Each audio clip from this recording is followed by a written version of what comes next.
Before we bring up our last speaker, we're just going to change the schedule very, very briefly.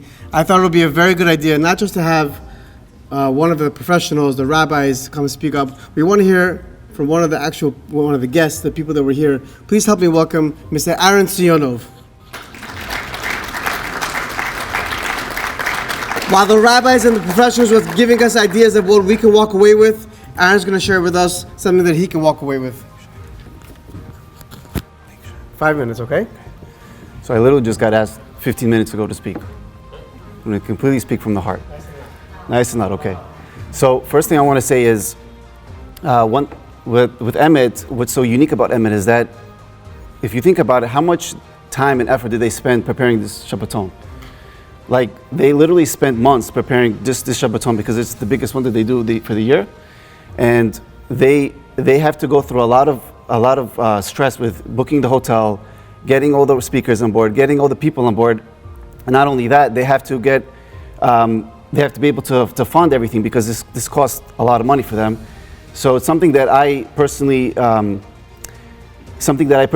like see this as like a powerful lesson for me, is because they reach out to investors, they reach out to donors, they ask them, can you please help fund the people that can't make it, because they want to get as many people as they can that are not they want to get as many people as they can that are not able to afford these kind of Shabbatons, so they can see the beauty of Shabbat, they can see the beauty of going to these lectures and get to see what it means to have a strong Shalom Bayit, what it means to strengthen your midot, what it means to daven with kavanah.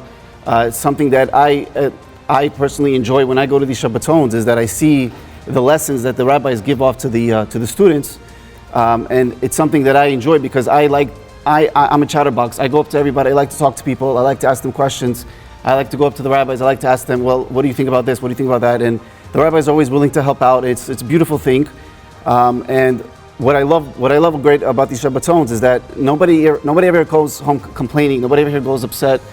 The Emet has a unique way of teaching Judaism through love, and the way I know this is because whenever I come back every year for the Shabbaton, it's something that my wife and I we booked for the Thanksgiving weekend. We're going to Emet Shabbaton. But one thing that I notice is that most of the people that come back here are familiar faces. So it shows that the people that come back here is because they love it, they want to come back, they enjoy it. And I want to thank everybody here for coming and supporting Emet. God willing, our children are going to be able to grow up and come here as well. And Shai, I want to thank you for giving me the opportunity to share how I feel about this. And I hope that we will continue to grow as a family, and I hope that we'll all be able to strengthen our midot. And something else I wanted to share, last year's Shabbaton was a lot different from this year. Last year's Shabbaton, they were more focused on Shalom Bayit, on how to be better with the spouses. And I don't see Rabbi Kiko here, but it's an inside joke that my wife and I have. Whenever we have a little argument, we like to say to each other, well, what would Rabbi Kiko do in this situation? Or what would Rabbi Kiko do in this situation? So it's something that they taught us, and so we really appreciate everything that they do. Every time Rabbi Kiko speaks, Rabbi Kiko speaks, something my wife and I really we get up for it. We're like, okay, let's go, let's hear what they have to say. Thank you for that, and we love Emet. We hope that the family is going to continue to grow, and we always look to help each other out. I still have a minute and a half left. How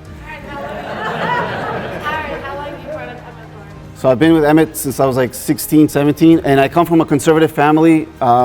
My family, unfortunately, they're not Orthodox, but I've grown through Emet, and I've seen a lot through Emet, and something that I impart to my children. And I look back and I say to myself, imagine if we didn't have Emet. Imagine how many people wouldn't have changed for the better.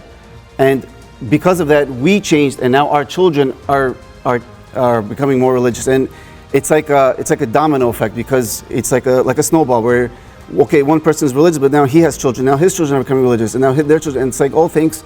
Part of it is because of Emet, really doing their outreach. And there's many different ways of doing outreach. Emet doesn't do it with fear; they do it with love, which is a great characteristic to have.